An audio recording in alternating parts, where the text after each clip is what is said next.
انتظار یعنی وجود اس کا اظہار کرے کہ یہ انتظار کر رہا ہے، منتظر ہے، تڑپتا ہے.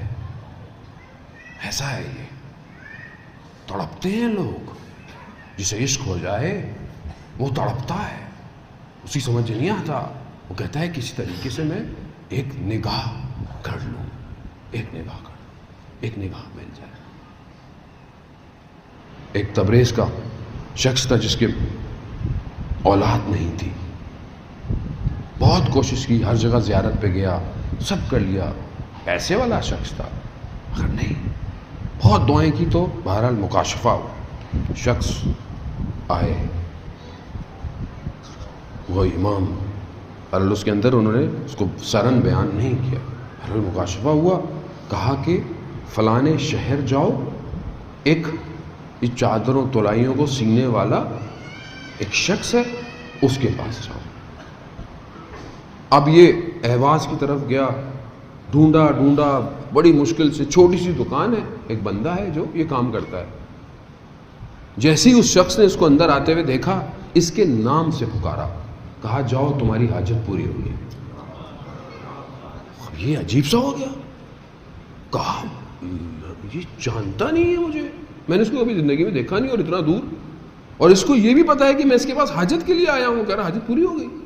تو اس کے ذہن میں آیا کہ یہ کون ہے کہ جس کے لیے مجھے امام زمانہ نے اس کے پاس بھیجا ہے.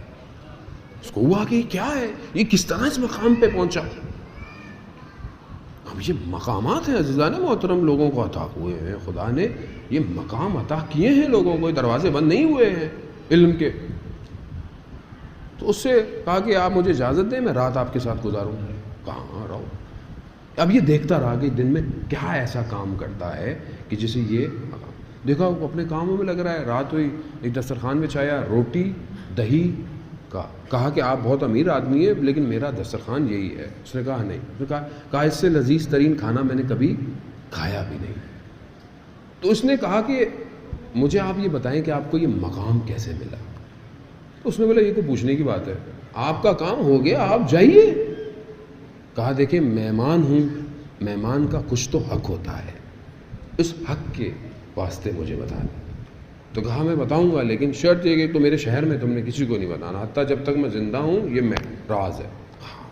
راز رکھ. کہا کہ میری دکان کے سامنے کئی سال پہلے میری دکان کے سامنے ایک فوجی رہتا تھا بادشاہ کے دور کا، اور اس کا ایک نگہبان سرباز جسے ہم گارڈ کہتے ہیں وہ تھا. وہ میرے پاس آیا، کہا کہ آپ روٹی کہاں سے تہیا کرتے ہیں، کیونکہ ظالم حکومت تھی.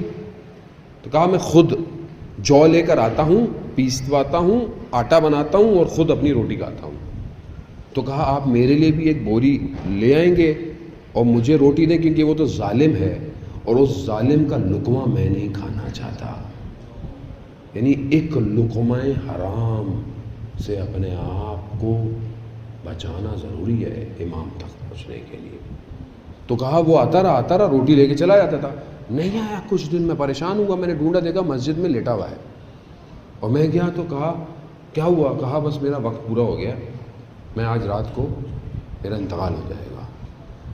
تو کہا میں رکوں. کہنا نہیں، رات کو تمہارے پاس کچھ لوگ آئیں گے، جو وہ کہیں وہ کرنا. یہ حیران ہے، وہ جوان نگہبان ہے. گیا رات کو، آئے کچھ لوگ کہ کیا اس کا انتقال ہو گیا ہے، چلو اس کا غسل کفن دفن کرنا ہے. کہہ رہے کیا، مسجد میں دفنایا، میں گھر آ گیا. کچھ دن گزرے، میری زندگی نارمل چل رہی.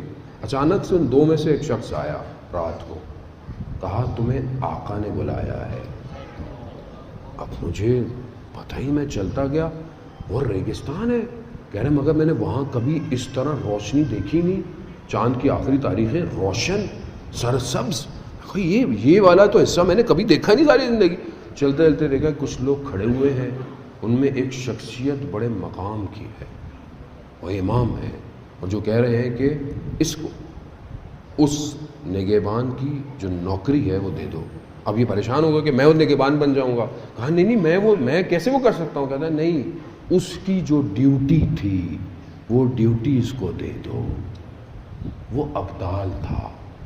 امام کے ساتھ کچھ دائرے ہیں، کچھ لوگ امام کے ساتھ ہیں، ان میں سے ایک حصہ ابدال کا ہے، اور یہ لوگ نارمل ہوتے ہیں، نارمل، یہ ان میں سے جو مر جاتا ہے، دوسرا جس کے اندر وہ صلاحیت ہوتی ہے وہ آ جاتا ہے۔ یہ بتاتے نہیں ہیں کسی کو، یہ عام لوگ ہوتے ہیں، یہ صرف اپنے امام کے امر کی اطاعت کرتے ہیں۔ کہا کہ وہ دن تھا اور آج کا دن ہے، مجھے جو امر دیا جاتا ہے میں اس کو انجام دیتا ہوں۔ یہ جو تمہاری حاجت تھی یہ بھی امام کی طرف سے امر تھا میرے لیے۔